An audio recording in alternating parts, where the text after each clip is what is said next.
pessoal, tudo bem com vocês? Aqui professor Marcelo falando. Bem-vindos de volta aí, tava com saudade de vocês. Vamos à nossa aula de hoje.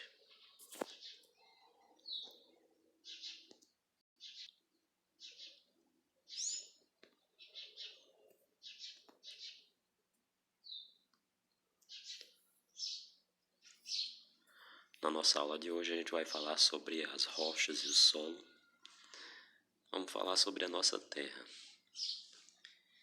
Bem, pessoal, existe o nosso planeta Terra, ele está dividido em três partes. Três camadas que a gente diz. A gente tem uma parte que é ar, que é a atmosfera, outra parte que é água, a hidrosfera, e a gente tem essa camada sólida de rocha, essa terra em que a gente está pisando nela, que é chamada de litosfera, essa parte mais superficial. Mas a Terra, ela é gigante, e aí no centro dessa Terra, a parte mais interna, ela é bem diferenciada, é o que a gente vai conhecer agora. Então, se a gente pudesse partir a Terra ao meio, a gente encontraria isso aqui. Aqui está a Terra partida ao meio. Vocês sabem, a Terra ela é arredondada, não bem redondinha, mas ela é arredondada. E aí, se cortássemos a Terra no meio, se a gente fizer um furo aí para sair lá do outro lado, que não tem como fazer isso, né? Mas se a gente cortasse a Terra no meio, a gente encontraria isso. A Terra ela está dividida em três partes aqui, ó. Tem a crosta, o manto e o núcleo. A crosta é essa parte mais superficial, a parte mais de cima da Terra, essa que você está pisando agora. Essa é a crosta. Essa partezinha mesmo que você está pisando é chamada de solo, porque a crosta ela está dividida nessa parte em solo e rocha. Mas essa parte de cima é chamada de crosta terrestre. Mais internamente, você vai encontrar o manto. Fica entre a crosta e o núcleo. E no centro da Terra você vai encontrar assim o núcleo. Vamos aqui as definições. A crosta é essa parte mais superficial. Superficial, pessoal, é a parte de cima, mais superficial. A parte superficial do teu corpo aí é a pele. E em cima da tua pele ainda tem os pelos, né? Então essa é a parte superficial. Então a parte superficial da Terra é chamada de crosta. E essa crosta é formada pelo solo, esse que você está pisando agora, e várias rochas que estão um pouquinho mais em terra. Abaixo da crosta a gente tem o manto. Esse manto é formado por rochas derretidas, que também são chamadas de magma. Só na parte mais superficial, mais superficial do manto é que a gente vai ter rocha sólida. Mas aí na parte mais interna do manto é só rocha derretida. E muito quente, pessoal. Você pode pensar assim como rocha derretida. É porque elas são muito quentes, esquenta tanto, a parte interna da Terra é muito quente e aí acaba derretendo as rochas. E mais no centro da Terra a gente tem o núcleo. O núcleo é formado por uma parte líquida e outra sólida. A parte líquida fica mais para o lado do manto e a parte sólida é a parte bem do centro da Terra, que é constituído principalmente de níquel e ferro. É muito duro, pessoal, o centro da Terra, e muito quente também. Níquel e ferro. O níquel é um tipo, não é bem ferro, é um outro elemento químico, mas só que ele é muito resistente, muito forte. Vocês já devem ter visto por aí alguma coisa de níquel, que é esse semelhante a ferro, bem brilhoso. Ele é bem mais resistente do que o ferro em si.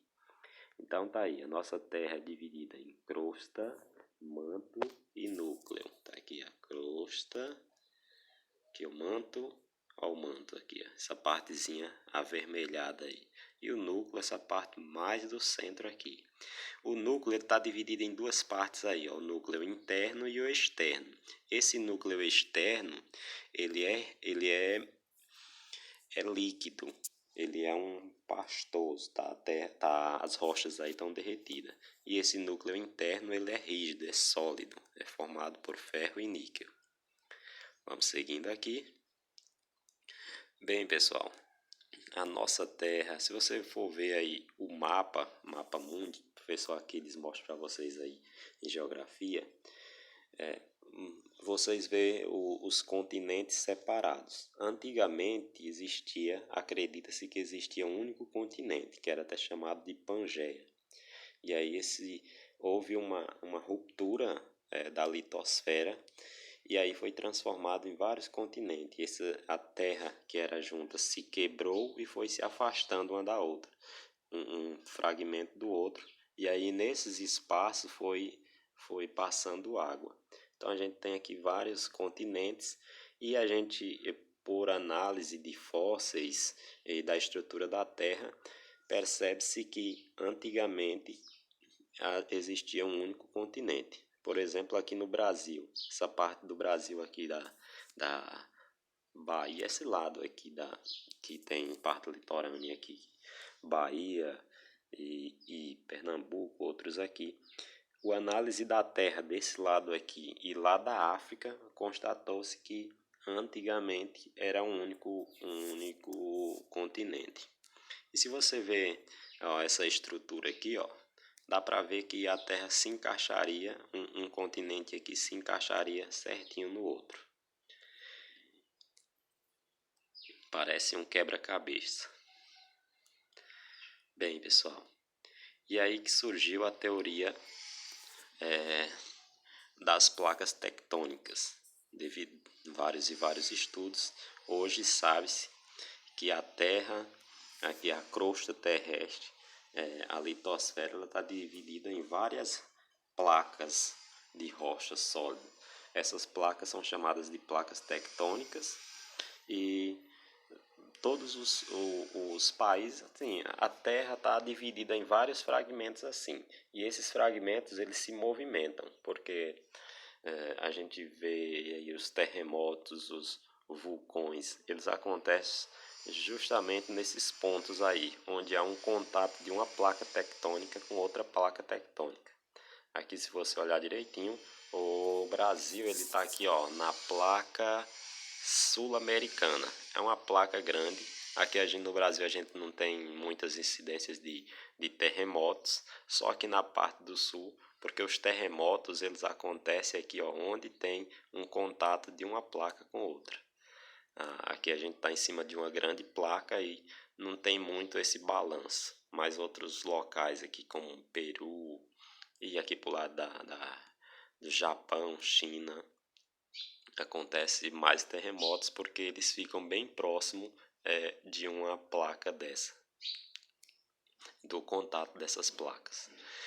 Então, aí é onde acontece os terremotos. Então, nós estamos em cima de uma placa semelhante a uma tábua. Essa tábua ela pode se movimentar e pode até quebrar um dia. A gente não sabe disso, mas a princípio é isso. Nós estamos bem seguros aqui vai ter alguns terremotos daqui a um tempo que vai ter, mas onde nós estamos no Brasil é um lugar difícil de ter terremoto porque a gente não fica perto dessas placas, do contato dessas placas tectônicas, onde uma se encontra para a outra.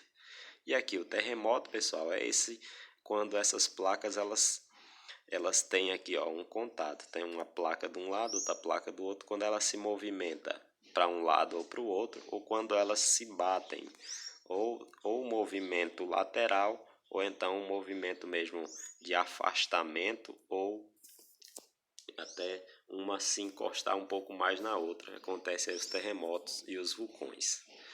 Por hoje é isso. Espero que vocês resolvam a atividade. Me mandem, pessoal, porque tem um pessoal que não está mandando aí. Mas vamos estudar, porque é o único meio que a gente tem para ter uma vida melhor no futuro. Estou com saudade de vocês. Ótimo dia.